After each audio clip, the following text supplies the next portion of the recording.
my thing, I'm doing my thing. It's Marty Supreme, it's Marty Supreme, it's Marty Supreme. Flex, now I'm flexing. Ladies and gentlemen, welcome back to another episode of Car Ride Reactions, the show where we react to the latest movies in the car ride home. It's your host, Maddie and Kenny Supreme. We just walked out a new A24 film, Marty Supreme, starring Timothée Chalamet, White Boy of the Year. And it was definitely a pretty damn good movie. Ken, what'd you think, bro? I liked it. I might sound weird with my score, but I'm gonna go 7.5. Okay. I really liked it. I liked probably like 80% of the movie. There was just like some like different diversions that we would take probably every 30 minutes, and I'm like, why are we doing this? Very, very, very beginning of the movie, he like the girl that he ends up having his child with.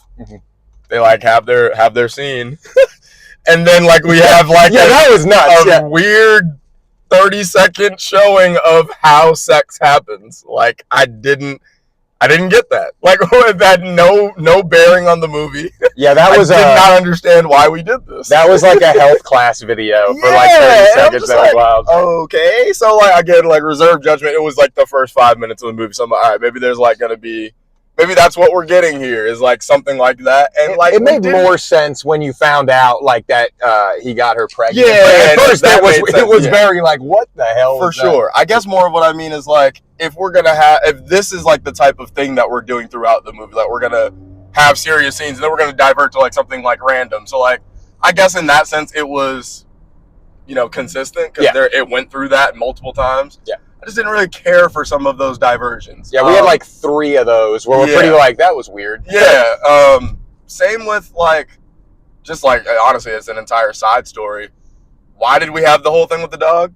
Like, and the guy, like the mobster and the dog? I guess I get like he needed to grind through any means possible to get his money. And I appreciate that and I actually really liked that. But like, we could have just accomplished that with the K-Stone lady that that she basically agreed to give him the money. We didn't have to have like him get like kidnapped and the girl be kidnapped. I don't know. There was just like a lot of different things that are going on. Which again, if it's true, my bad, because like that's an incredible story if all that stuff. I'm not even sure he's a real guy, to be honest. Okay, gotcha. Well then, there we go. So like, maybe he was. I'm not sure, but this is definitely a dramatized. If that is a real person, this is definitely a dramatized version of it. And then just the last part for me. The ending, we just like ended. Yes. It literally just like cut off. And I was like, I didn't like that. I felt there was a couple of unresolved things, like with Tyler's, the creator story. I felt like that was like kind of unresolved. Yeah. Like he completely unresolved. He didn't get a chance to talk to him because the mobster, random guy, is taking him out. And he just never spoke to him again for the rest of the movie. So like, that kind of sucked. Like that we didn't really get the closure there. We didn't really get much closure on the business. When his buddy obviously throws the ping pong balls out the window, so he's out. But like we didn't really get closure along with that, where that business model ever went or anything like that. So again, really good movie in regards to acting. Again, most of the dramatization in the story itself, storytelling, it was good, but we just kept taking these random turns that I'm like, I don't understand why we went there. That's me. So I actually think this is going to be the most spread score-wise we've been. I'm going to give this one a 9. Okay. So, and the reason I'm so high on this movie is this movie to me was, it was kind of like we were talking like about how it's the ping pong's more of a metaphor in this movie than anything else. Yeah. This movie to me it perfectly portrays one of my favorite like quotes about like celebrities and successful people, which is that great people are rarely great people. Like they're typically not, like a lot of great people are not usually good human beings. Yeah. And he's not a good human being in this movie. Right. He's an asshole, and I would even argue that every single person he interacts with in this movie is an object he uses to advance himself. Correct.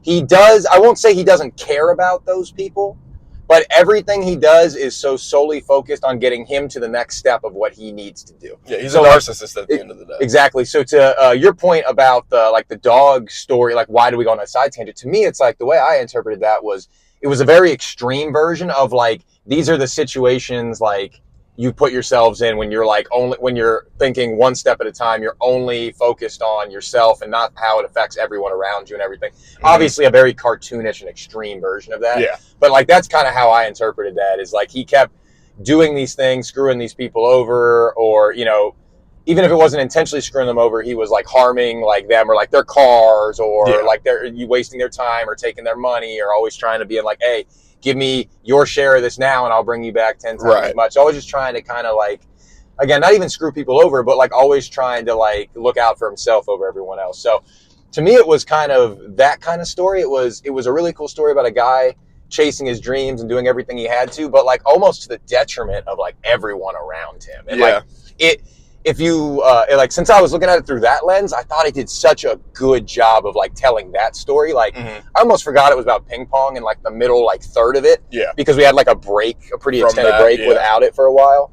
And I was like, man, this guy it's not even self-sabotage, it's like adjacent sabotage. Like everyone adjacent to him, he is just harming in one way or another. So in a weird way, to me, it felt like a failed version of not the movie itself, sorry. I meant like his story. Like he was like a failed version of Pursuit of Happiness. Oh, okay. That's interesting. It felt extremely similar to me. That's in the sense I like that.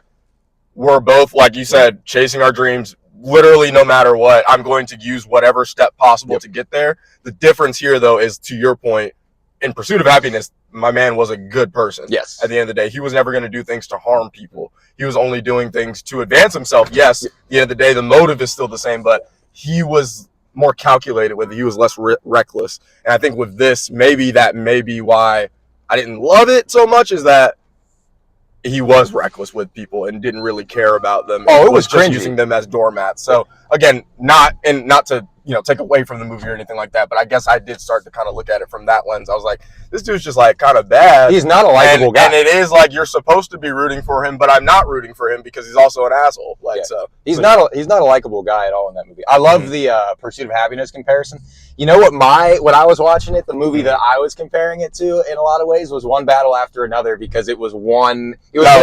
It was one extreme after the next, and like it was a 2.5 hour movie. It didn't really feel like it to me though. It was paced well in the sense that like shit just kept moving. It was one thing then another. Like he's dealing with this girl. Is she pregnant? Is she not? He's trying to do this business. He's trying to get to Japan. He's fined from this. He's kicked out of this organization. He lost.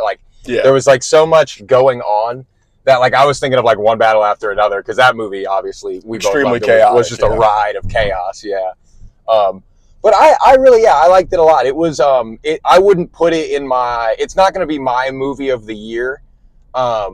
It's probably in my top 5 or 5 to 7 though of the year, I'd say. I'd have to look at it, but it's definitely a top 10 movie of the year for me. Gotcha. But yeah, I like that one. I very much enjoyed. I thought it was I don't like this movie more than I like Dune 2, but I thought this might have been Chalamet's best acting job, if that makes sense. Like, not his best movie, but might have been his best acting job. What do you think? I don't agree. I do not agree. What do you think his best acting is? I think Paul Atreides is across the board a better character than Marty Supreme. Well, that's a fair point. I do think I agree with that. I think Paul Atreides is a better character. I think I'm saying his portrayal of Paul Atreides is a better character. Like the product of him doing it to me is better than the product we just got in Marty Supreme. Did you see? I forget the name of the Bob Dylan movie, but did you see the Bob Dylan? I did not see it. I loved his acting in the movie. The movie was okay to me, but he was a great Bob Dylan. He did a good portrayal. He even if the movies aren't great, he always brings it as an actor. Yeah, no, absolutely. That's a good one though. Let us know in the comments, y'all, if you like Marty Supreme, the acting job of Marty Supreme, or the acting job of Paul Atreides better. I think that'd be a good one. I think I love Paul Atreides more as a character, 100%. I think that's his defining role. If I had to pick one, he is Paul Atreides. But this was a good. He had some moments in this one. Him crying at the end of the movie when he saw his kid. No, he's an incredible actor. Yeah, he really is. He shouldn't be this good of an actor, man. He shouldn't be this cool. It's annoying how cool he fucking is. But I'm trying to think if there was anything else in this one. Yeah, I mean, just really chaotic, unexpectedly chaotic. Yeah. City boy for sure. He was definitely out there. And even though they're not really actors, I want to shout out Kevin O'Leary and Tyler, the creator. I was going to say, I really liked Kevin O'Leary in it. Weirdly, did a decent job. Great acting. job. Yeah. I don't know why I would have expected him to not do a good job, but, I really appreciated what he did. And Tyler, the creator, just continues to, amaze us. He does well at everything he does. And neither one should surprise us because they're both around cameras. They're both entertainers. They both know how to do that. Exactly. But they both they fit right there next to Timmy Chalamet, to Gwyneth Paltrow, to I feel like I'm forgetting there was at least one other heavy hitter actor in there. But I thought really great job by the cast. One of those movies where everyone that was in it, even if they were in it for 5 minutes, brought it. They really did a good job for their 5 minutes. Any other final thoughts on this one? Not really. Good. Definitely check it out though. Definitely a great one to end out the year with. Favorite trailer? Shoot, I forgot what one of the. I think it was Disclosure Day. Oh yeah. That movie looked really good. That looks crazy. Yeah. Disclosure Day. And then Crime 101 also looked really good. Yep, those two look good to me. And then How to Make a Killing with. Yes, that was the. Because that was the other one. That one I really like the concept of that one. That one looks good. Yeah, final thoughts before we get into what's coming next? Definitely go check it out for sure. Absolutely. So coming up, guys, we're going to do our end of the year video. Ken and I are actually going to figure out what awards we want to do and nominees, and then I'll pump out some stuff for you guys to vote on social media. We'll send it to our carpool chat, get some votes from them, family, and all that stuff. And then we'll kind of figure out how we want to score that. I'm thinking maybe our votes, 40% of it, 20% come from social. We'll figure out a rubric or something like that.